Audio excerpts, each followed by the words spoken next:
I looked at Sonia Vad Lamani, looked at some qualities of friendship, just thinking we can look at some of those. It talks about true friendships are based on the mutual desire to share experience and spend quality time together. Right, that's what true friendship is. You want to spend quality time together, right? Close friends take a keen interest in each other's life, right? So you're interested in the other person. It's not a parasitic relationship. It's not about that person caring about your life alone or you caring about their life alone. Remember when we talk about the definition of a healthy relationship? Definition of a healthy relationship is one in which two people go in not because of what they can get or what they can give, right? But what keeps them together is not what they give, it's what they get, right? That's a classical, paradoxical definition of a healthy relationship, right? It's two people coming together not because of what they can get, but because of what they can give, right? But what keeps them together is not what they give, it's what they get, right? It's a paradox, but it's true, right? So true friends accept you the way you are and even encourage you to embrace your imperfections, right? A friend is not someone that's trying to beat you down, tell you the things that are wrong in your life, and that was one of the things I had, chasing the relationship. My friend, and I'm not talking against her because she's my friend, but through those period, I guess she's learned, it was more of a focus than the things I didn't have, and those are things that killed it. I'm a quiet person, and the leisure times I try to talk, it gets shut down. And when I don't talk is a problem. But friends help one another. It's not about you wanting the other person to always make a move. It's about you sowing your strength in the place of weakness of your friend. That's what makes a friendship. No, it's not one person always wanting to receive, right? And the other person having to give. That's not a friend, right? So you want to encourage your friend. You want your friend to increase, to be more, right? It's about what you give, right? That's what makes a relationship. But though as you give, you also want to receive because you're not God. We're all human. We all need to eat also. We need to build strength also as much as we're giving food and strength to others. That's what makes a relationship, right? Otherwise it becomes exhausting, right? So friends believe in your wisdom, stand behind your decisions. Why? Again, instead of pushing you to think and act in a manner that they want to. Again, that's what I'm having here on social media, where you have people who have a over an overly estimation of who they are on the way they think or their sense of rightness, and wanting to make a better person look wrong because they feel they're right. Those are not friends. Those are what we call witches and wizards. Those are people trying to witchcraft other people. Those are people who are slaves to their flesh, right? Their flesh, the organs in their lower self. Those are people out of control, and looking and headed for a disaster. Those are not friends. Those are foolish people that one needs to keep far away from himself, right?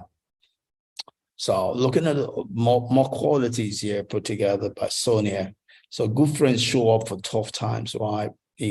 She's quoting here, Vancha. Good friends show up for tough times. Yeah, not just for the good times. When, it amazes me, people just show up in your life and the first thing they want is they want you to give them money, right? I have a cousin of mine who's had not heard from for donkey years, just show up from nowhere. And the first thing she's looking for some money from me, there's a problem with that. I'm not God. We all have our own needs. right? So I'm not God, so but good friends, and it's not about what they get from you, it's about what they give. But a true friend, takes interest in your personal growth and success, right? They're not envious of what's happening in your life. They want you to be better, right? True friends are based on honest communication and mutual trust, right?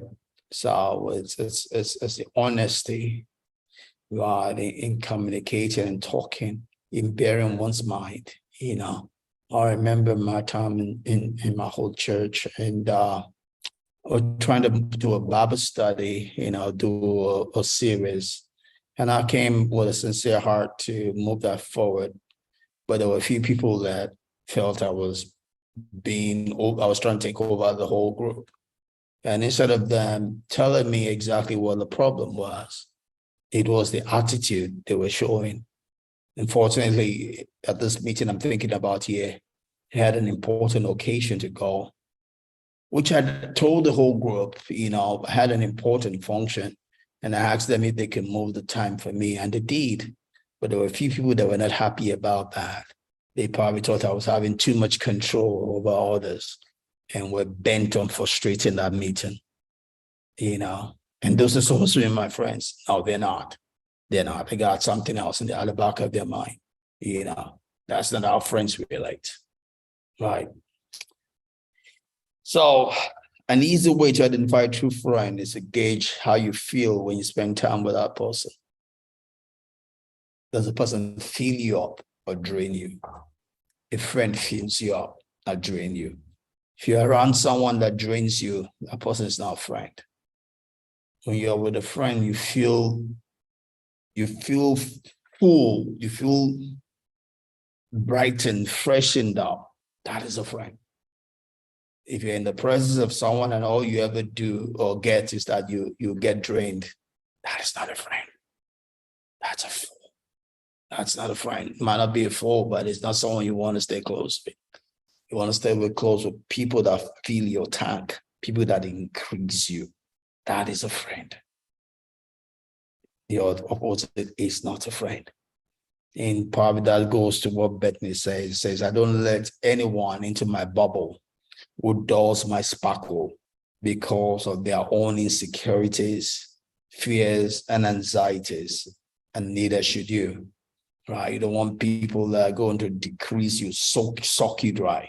You want people that can add to you, not take away from you, right? And so she mentioned some things from Hillary Clinton. Let's just look at some of those. Hillary said you have people who just adore you and follow you and model themselves after you. Then you have people who will complain and critique you. So you have people that love you, people that don't. That's the reality of life.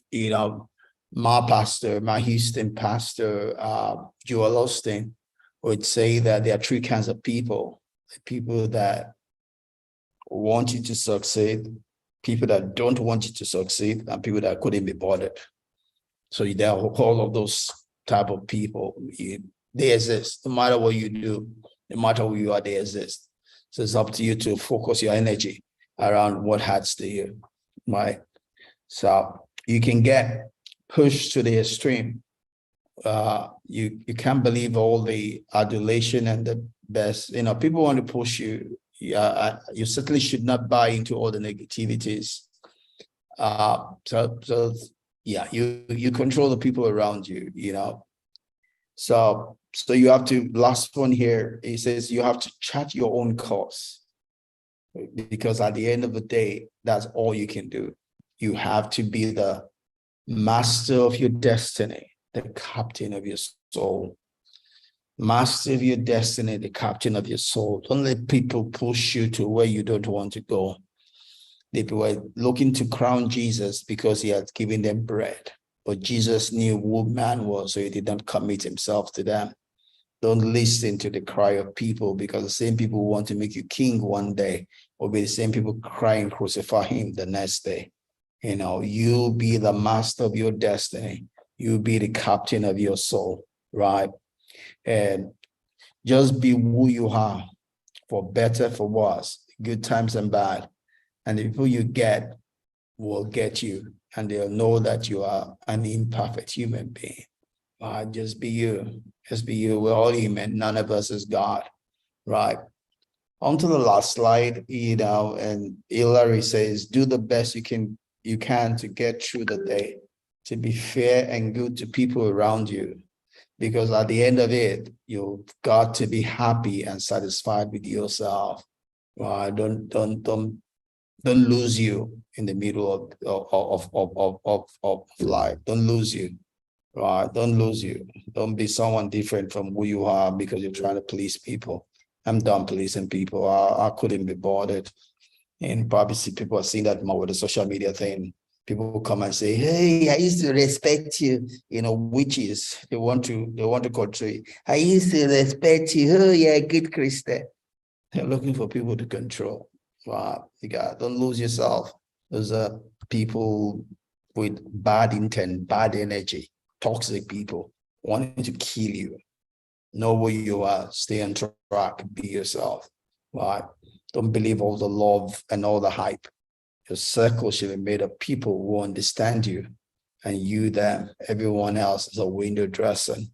Right? Surround yourself with people of integrity, good intentions, and excellent reputations. An excellent reputation, right? So that's what you want to surround yourself with.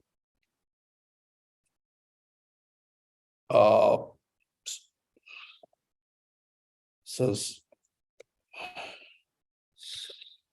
you who will inspire you and reflect on and reflect onto you, right? Those are the people you want to surround yourself with. And that's what we're going to stop for today. We're going to come back next Sunday, and the next part in the book talks about making connections. So we'll talk about how to make connections, how to make friends, how to do your own part of the business, right? If everyone does their part, then everything will be okay. So we're going to talk about how you get to do your own part of building your network, building your friends, building your team, building your tribe. God help us. All right. Until then, I'm going to let you go. Have a good evening and have a great week ahead. God bless you. Thanks for spending this time with me. We'll be back next Sunday, God willing. Bye-bye.